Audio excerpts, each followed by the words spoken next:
So, tara mga kaserye. Ako po ay mag-juice ng kale. So, ito po siya. Binili sa S&R. So, i-juice po natin ito. Ayan. So, let's go. Hugasan ko na to.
Ito na po, ready na yung ating juicer.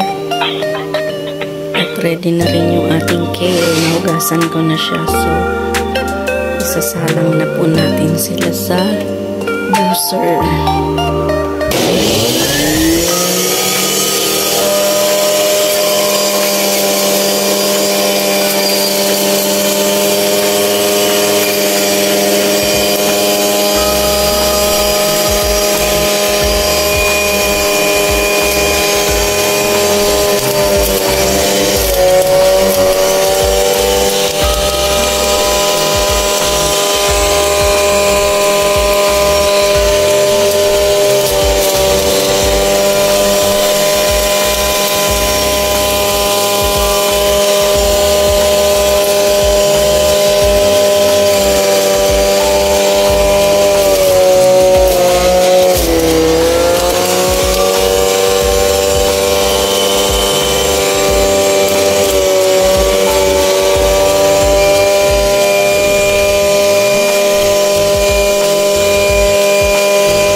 Na yung isang balot ng kale. Ito na po yung juice. And then dito na rin po yung waste. Yung mga dahon. So ito na yung juice. Pwede na natin siyang ilagay sa isang cup. Ito na po yung juice ng kale. Lipat ko na siya sa isang baso. So ayan.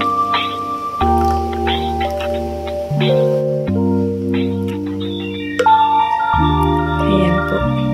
Ayan na siya. Hugas na po ito mga kaserye.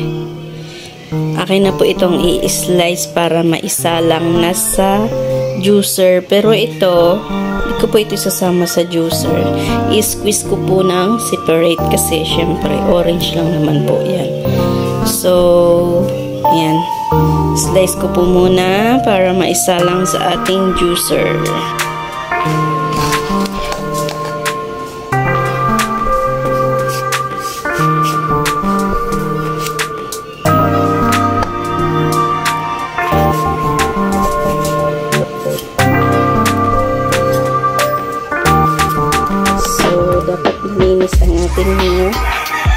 fruits or ingredients doon sa ating kale. Hindi po kasi mainom yung kale kasi may after smell and taste siya.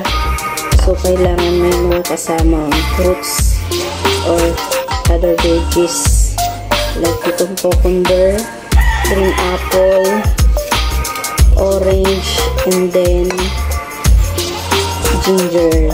So, ayan. Yun po yung ingredients doon para sa juice na kale. So, ang daming benefits. Mamaya, papakilala ko ang benefits ng kale.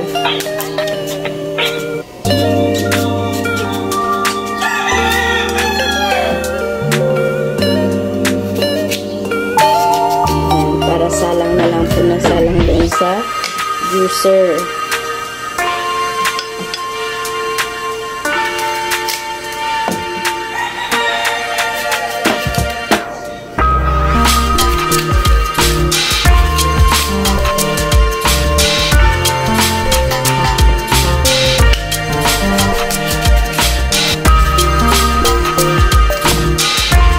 So, yung orange ay hahatiin ko lang po yan.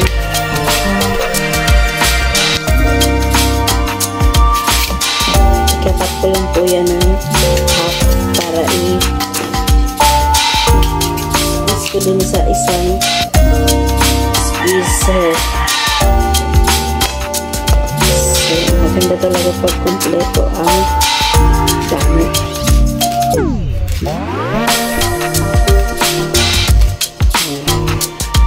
Seedless.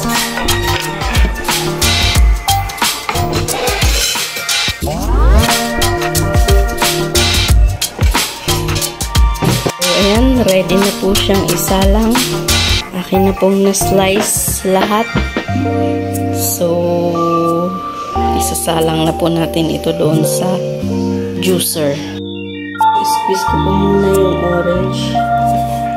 Dito, sasama na po natin dito sa kale juice.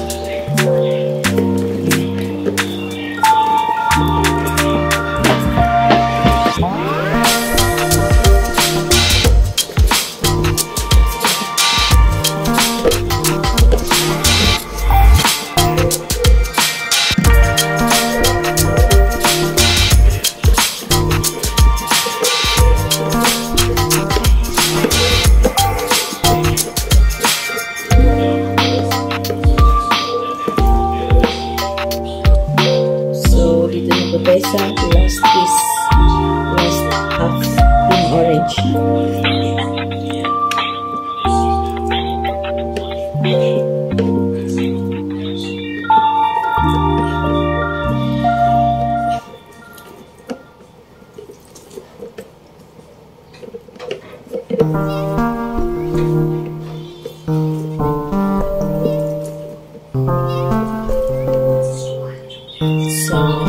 So, ikakat ko lang itong luya pala para mas mabilis siyang juice. So, sasalang na po natin itong mga veggies and fruits. So, ayan.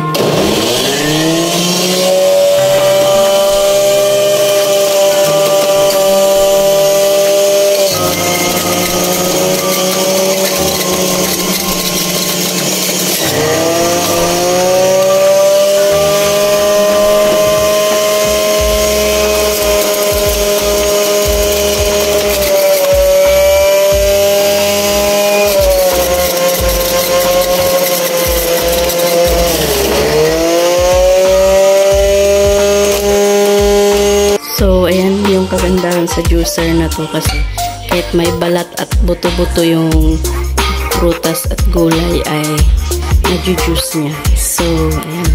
Last, ano na lang, salad.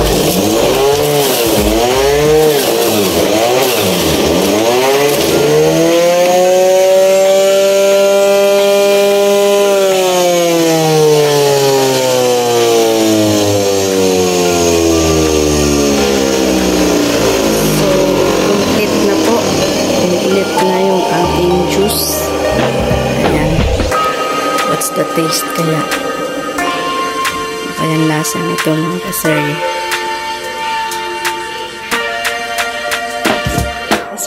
po ito sa ating pichil. Ayan na po siya. Wow.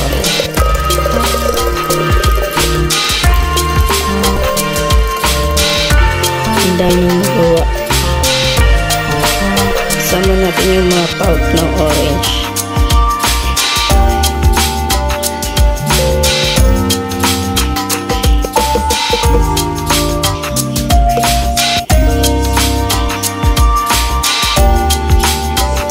Sayang, simutin natin. So, ayan. So, titikman natin yan bago natin i-deliver kay Madam. So, tikman natin.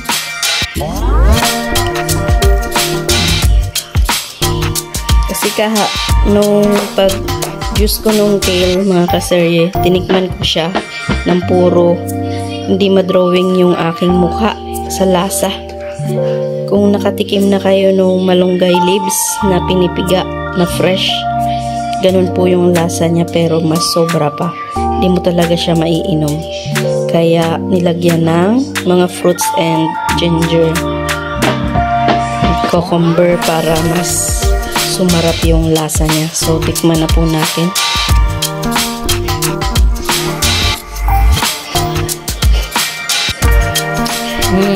Masarap siya, mga kaserye. Lasang pinaghalong apple na may luya. Hindi mo na malalasap yung kale.